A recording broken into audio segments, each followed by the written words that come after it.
नमस्कार दर्शकों, राधे राधे, जय श्री कृष्णा। मित्रों, आज हम जानेंगे सनातन धर्म के बारे में। जिस धर्म में हमने जन्म लिया, आखिर उस धर्म को हमें पहचानना हमारा कर्तव्य बनता है कि सनातन कहते किसे हैं।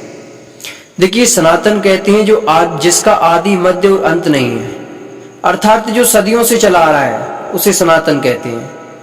सनातन यदि हम विचार करें कि भगवान श्री राम ने सनातन धर्म को चालू किया या कृष्ण ने किया, तो ये गलत। क्यों? क्योंकि सनातन धर्म के भगवान राम और कृष्ण एक अंग हुए हैं, ना कि इसके संस्थापक। उन्होंने धर्म की रक्षा की है, मानव को शिक्षा दी है कि किस तरह से हमें धर्म में जीवन जीना चाहिए। तो हमें यह जानना अति आवश्यक है कि हमारा धर्म क्या है। देखिए, किसी भी धर्म को हम यदि बात करते हैं, किसी भी धर्म की, तो हर धर्म के संस्थापक मिलेंगे। इस्लाम को देख लो, ईसाई, सिख, यहूदी, बौद्ध, जैन इत्यादि सभी धर्मों के हमें वर्ष मिलेंगे, कितने वर्ष पूर्व ये शुरू हुए हैं। लेकिन सनातन धर्म का कोई यह ग्रंथ नहीं बता सकता कि कब ये शुरू हुआ है और कब इसका अंत होना है। सनातन तो वो है जो सदियों से चला आ रहा है, राम से भी पूर्व था, कृष्ण से भी पूर्व था और आगे भी जो सदा चलता रहेगा। सनातन कहते किसे हैं? देखिए, सनातन कहते हैं उस परब्रह्म परमात्मा को। मूलम ही विष्णु देवानाम यत्र धर्म सनातन है, ये श्रीमद् भागवत का श्लोक है कि भगवान ही सनातन की जड़ है, अर्थात भगवान ही सनातन धर्म है। यह हम स्पष्ट शब्दों में यह भी कह सकते हैं, परमात्मा ही सनातन धर्म है और सनातन धर्म ही परमात्मा है। हमें उसे जीना, अपने जीवन में उतारना चाहिए। ये सब सनातन धर्म मात्र एक ऐसा धर्म है जिसमें कहा है, सर्वे भवन्तु सुखिनः सर्वे सन्तु निरामया सर्वे भद्राणि पश्यन्तु मा कश्चित् दुःख भाग् भवेत्। कहता है सभी सुखी हों, सभी निरोगी हों, सभी कल्याण पथ के गामी हों। सनातन धर्म में शिक्षा देता है वसुधैव कुटुम्बकम, सब में एकता से रहिए, सभी के साथ अपना परिवार जैसे रहिए। सनातन धर्म में सारी पृथ्वी को अपना परिवार मानने की शिक्षा देता है। सनातन धर्म में अहिंसा की शिक्षा देता है। देखिए, अहिंसा सनातन धर्म की बहुत बड़ी विशेषता है। अहिंसा परमो धर्म। लेकिन ये श्लोक अभी तक हम आधा ही जानते हैं। ये महाभारत का श्लोक है, अहिंसा परमो धर्म धर्म हिंसा तथैव च। लेकिन जब धर्म की बात आए, यदि धर्म किसी प्रकार से हमारा धर्म पीछे हो रहा है या धर्म पर कोई कुठाराघात कर रहा है, तो उस समय हमें शस्त्र भी उठाना चाहिए। अहिंसा परमो धर्म धर्म हिंसा तथैव च। यहाँ पर आगे क्या कहा है? पहले कहा है अहिंसा, यानी अहिंसा से काम चलाइए। यदि अहिंसा से काम नहीं चल रहा, तब हिंसा, अर्थात हमें शस्त्र उठाना भी जरूरी है। वो भी एक धर्म ही है। भगवान श्री कृष्ण गीता में कहते हैं, स्वधर्मे निधनम श्रेया परधर्मो भयावह। अपने धर्म में मर जाना भी श्रेष्ठ है, अर्थात हमें किसी भी प्रकार से अपने धर्म को नहीं छोड़ना चाहिए। लेकिन आज विडंबना देखिए, किसी भी प्रकार की कोई बात आती है तो हम धर्म को सबसे पहले पीछे कर देते हैं। हमें शास्त्र आज्ञा देते हैं, सहस्र स्नानम आचरेत् शतम विहाय दातव्यम। देखिए, 100 काम छोड़ करके हमें स्नान करना चाहिए।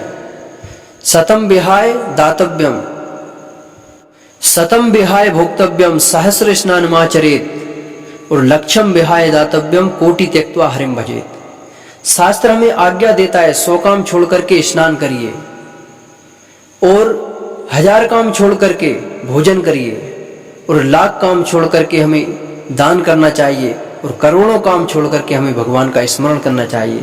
लेकिन इन सब से हम आज विमुख होते चले जा रहे हैं। ये हमारे सनातन धर्म इन सब की आज्ञा नहीं देता।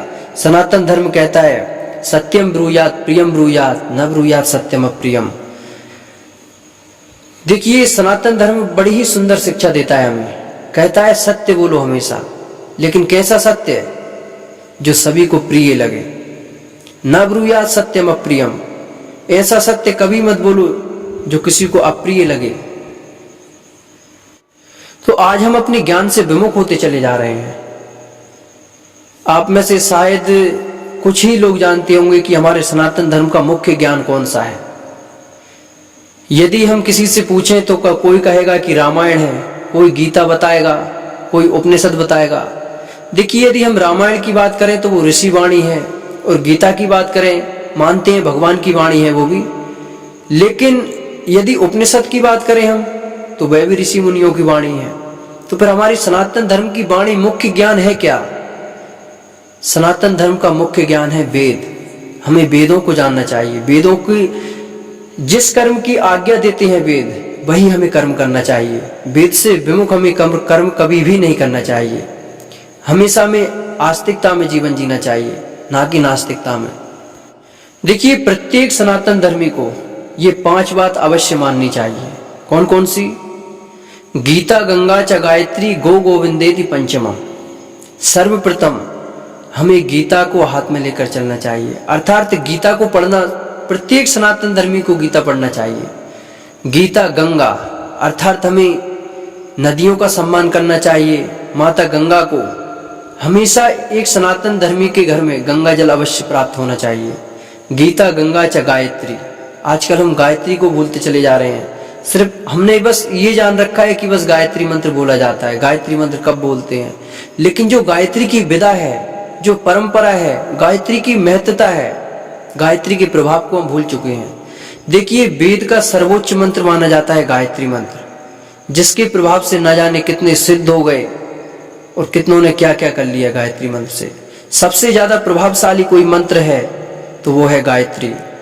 यदि कोई गायत्री मंत्र का जाप करता है, 11 भी जाप करता है दिन में, तो किसी भी प्रकार की उसके जीवन में कोई बाधा नहीं आ सकती। और गो, जो सनातन धर्म की आधारशिला मानी जाती है, गाय। आज हम गाय से विमुख होते चले जा रहे हैं। एक हमसे गाय नहीं पाली जाती। सनातन धर्म की आधारशिला मानी जाती है गाय। क्यों मानी जाती है आधारशिला? देखिए, सनातन धर्म की वृद्धि कैसे होती है? सनातन धर्म की वृद्धि होती है यज्ञों से, और गाय के बगैर यज्ञ हो ही नहीं सकते। क्यों? क्योंकि यज्ञ में हमें चाहिए घृत। जब घी ही हमारे पास नहीं होगा गाय का शुद्ध, तो हम यज्ञ कैसे सफल कर पाएंगे? तो इसलिए हमें गाय अवश्य पालना चाहिए। प्रत्येक व्यक्ति को सुबह पहली रोटी गाय को देनी चाहिए। ये सनातन धर्मी के लक्षण है। और अंतिम, हमें उस परब्रह्म परमात्मा का स्मरण, चिंतन, ध्यान अवश्य करना चाहिए। करोड़ काम छोड़कर भी हमें परमात्मा का चिंतन अवश्य करना चाहिए। देखिए, हम सनातन धर्म पर चर्चा कर रहे हैं। सनातन अर्थात जो सदियों से चला आ रहा है। और धर्म किसे कहते हैं? धर्म की परिभाषा है धारयति इति धर्मः, अर्थात जो धारण करने योग्य हो, जिसके ऊपर हमारी जीवन शैली निर्धारित हो, जिसके आधार पर हम जीवन जीते हो, धर्म उसे कहते हैं। सनातन धर्म हमारे जीवन की एक बहुत महत्वपूर्ण शैली है, या हम यही कह सकते हैं कि सनातन धर्म ही हमारा जीवन है। सनातन धर्म हमारा प्राण है। सनातन धर्म हमारा आधार है, हमारी पहचान है, और सनातन से ही हम हैं।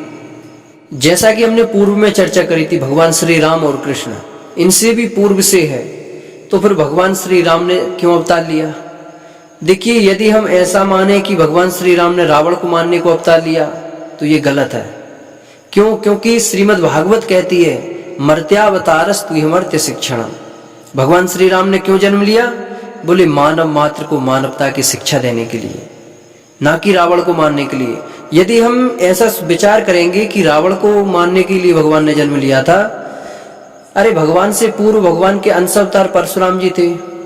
क्या परशुराम जी नहीं मार सकते थे? जिस रावण को सहस्त्रबाहु अर्जुन ने अपनी घुड़सार में कैद कर लिया था, और उस अर्जुन को परशुराम जी ने अपने फरसे से मार दिया था, क्या वो रावण को नहीं मार सकते थे? क्या इतना उनमें सामर्थ्य नहीं था? लेकिन फिर क्यों?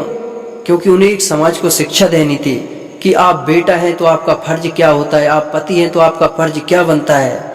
देखिए, भगवान श्री राम के जीवन को जीना एक बहुत ही जरूरी बात है प्रत्येक व्यक्ति के लिए। क्यों? क्योंकि भगवान श्री राम का जीवन एक आदर्श जीवन रहा है। तो भगवान श्री राम ने हमें संसार में जीवन जीने की शिक्षा दी, किस तरह से हमें जीवन जीना चाहिए। देखिए, और सबसे ज्यादा गृहस्थ को शिक्षा दी है कि एक आदर्श गृहस्थ किस तरह से बना जाए।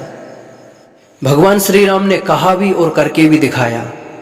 देखिए, जैसे कि माता कैकेयी ने अपने 2 वरदान जब दशरथ जी से मांगे, और पहले वरदान में मांगा उन्होंने भरत को राज्याभिषेक, दूसरे में भगवान श्री राम को वनवास।